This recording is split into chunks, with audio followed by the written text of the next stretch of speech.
কক্সবাজারের টেকনাফের শাহপরী দ্বীপ বাজার এলাকায় অভিযান চালিয়ে ২১ কোটি টাকা মূল্যের ৮.৪ কেজি অ্যাম্বার গ্রিস, যেটিকে তিমি মাছের বমি হিসেবে পরিচিত, সেটি উদ্ধার করা হয়েছে।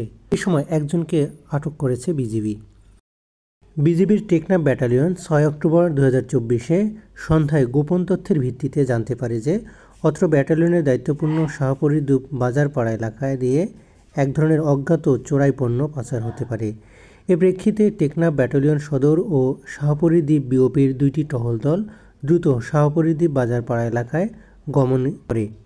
সন্দেহভাজন একজন ব্যক্তিকে একটি বস্তা নিয়ে শাহপরী দ্বীপ বাজার এলাকা দিয়ে আসতে দেখে এতে বিজিবি টহল দলের সদস্যদের সন্দেহ হলে তাকে আটক করা হয়।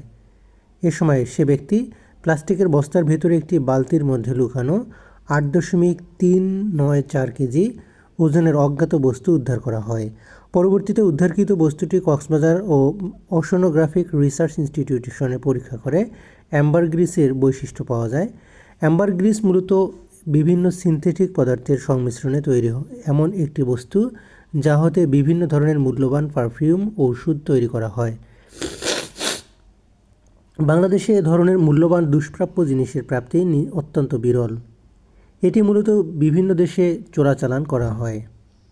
এ ব্যাপারে আটককৃত ব্যক্তিকে জিজ্ঞাসাবাদে জানা যায়, সে চোরাচালানের উদ্দেশ্যে অ্যাম্বার গ্রিসের চালানটি বিদেশ থেকে পাচার করে বাংলাদেশে নিয়ে আসে। সে তৃতীয় পক্ষের নিকট চালানটি বিক্রির চেষ্টা করছিল। আটককৃত ব্যক্তি টেকনাফের সেন্ট মার্টিন দ্বীপের নীরব আহমেদের ছেলে শামসুল আলম। জব্দকৃত অ্যাম্বার গ্রিস কক্সবাজার জেলা প্রশাসকের কার্যালয়ে ট্রেজারি শাখায় জমা করা হয়েছে।